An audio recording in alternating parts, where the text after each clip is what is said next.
Бүгінгі саннан көретіндеріңіз, жоғары мәртебелі Путин елімізге қош келдіңіз. Тоқаев Вованы осындай жазумен күтіп алды.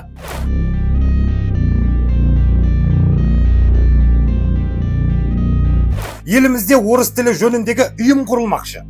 Депутаттар әрине мұны қолдады. Орыс тілі жөніндегі халықаралық ұйымды құру туралы шартқа қол қойылды.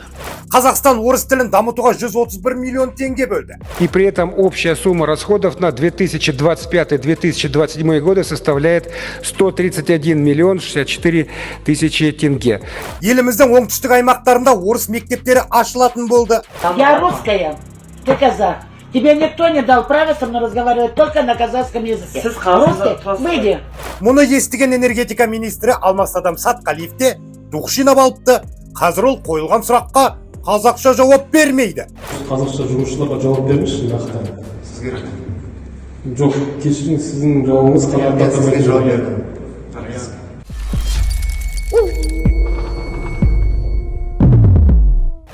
Ассалаумағалейкум, қасқыр мінез қазағым. Назарда Жан Ахмадиевұлдарыңыз. Орыс досың болса, айбалтаң жаныңда болсын демекші, біздің Тоқаев Путиннің орешник деп аталатын зымыранынан қорықты ма, әйтеуір Вованың көтіне сабынсыз кіріп жатқандай. Оған дәлел мына бір жазу, көрген шығарсыздар.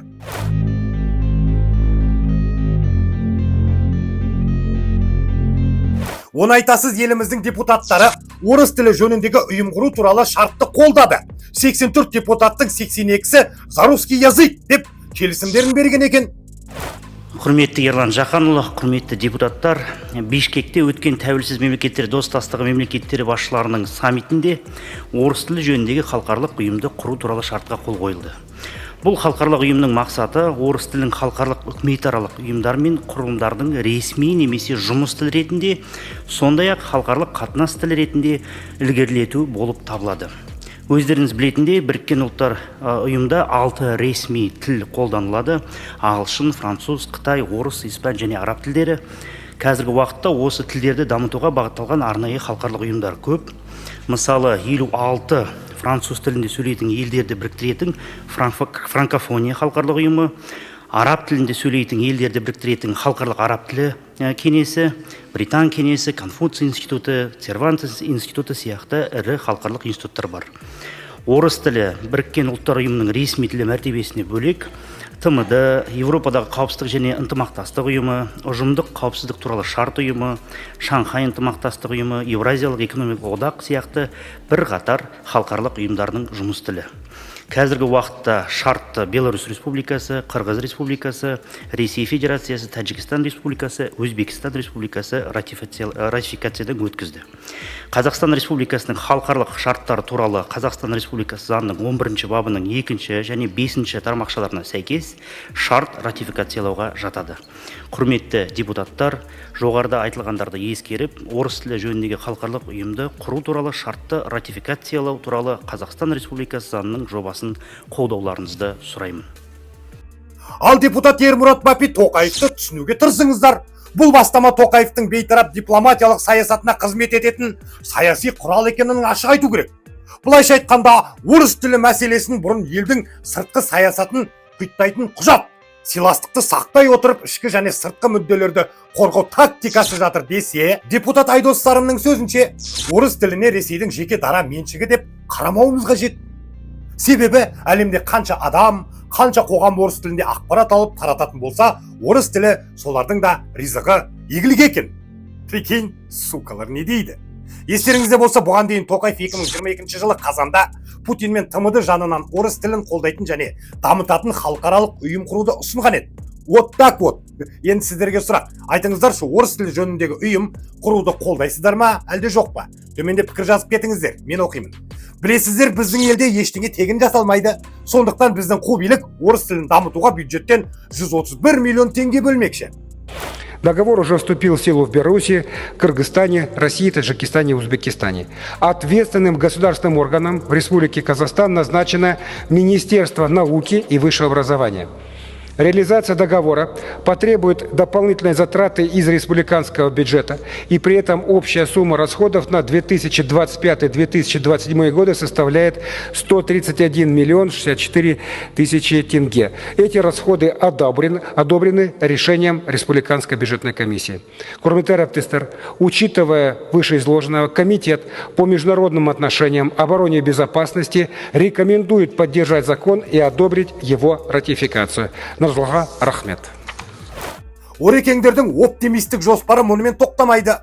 Олар енді елімізде жаңа орыс мектептерін ашпақшы. Қай өңірден дейсіздер ме? Әрине Қазақстанның оңтүстігінде. Дәлірек қазақтар тығыз қоныстанған 3 қалада. Атап айтқанда Қызылорда, Тараз және Түркістан елді мекендерінде.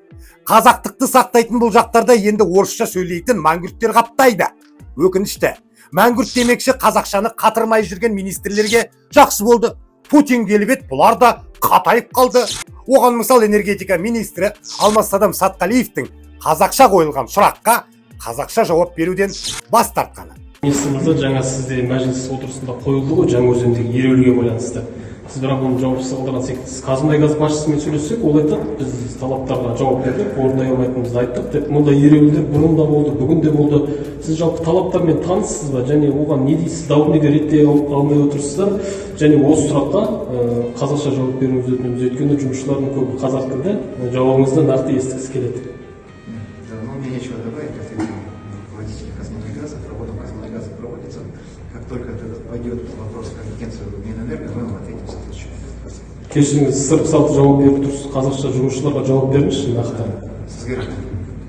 Жоқ, кешіріңіз, сіздің жауабыңыз Сізге жауап бердім. Жоқ, жауап берген жоқсыз. Жұмысшыларға нақты жауап беріңізші. Неге олай игнор жасайсыз, кешірім өтінемін. Мен сізден дұрыстап сөйлесіп түсінбедім.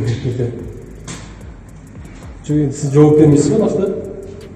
Сізбен ерегескендей болып кетемін. Нақты айтыңызшы, қазақша жаңа сөзіңізді қайтып жауап беріңізші. Сіз талаптармен таныссыз ба және не дейсіз? Мен сізге жауап бердім. Біртүрлі жауап. Міне осылайша мәңгүрттерде маңырай бастады. Танагөз Толқынқызы айтпақшы, біз жетім ұлтқа айналдық. Империалдық колонизатор Ресей соңғы рет алашордалықтарды түп-тұқиянымен жер бетінен жойғаннан кейін біз жетім қалдық. Бізде енді интеллигенция жоқ. Біздің ұлтта енді бас жоқ. Дене ғана бар. Дене тек ішіп жеумен айналысады. Қазір Қазақстанда Ресей мясорубкасынан туралып, қидаланып шыққан мутация ұлт тұрады. Түрлеріне қарасаң қазақ, ішіне үңірсең өзінің ана тіліне өлердей қазақ екеніне қорланып қарайтын мәңгүрттер массасын көресің. Олар көптігімен қорқытады. Олардың қолында ақша мен билік бар, және тұтас мемлекет алып жағымпаздар ордасына айналған. Билік басындағы аз ғана шоғыр сатуға болмайтын ең аяулы құндылықтардың бәрін сатып жіберген. Өкініштісі осы ғой. Өкінішті. Бүгінгі айтарым осы, қасқыр мінез қазағым, жаса қазақ тілі.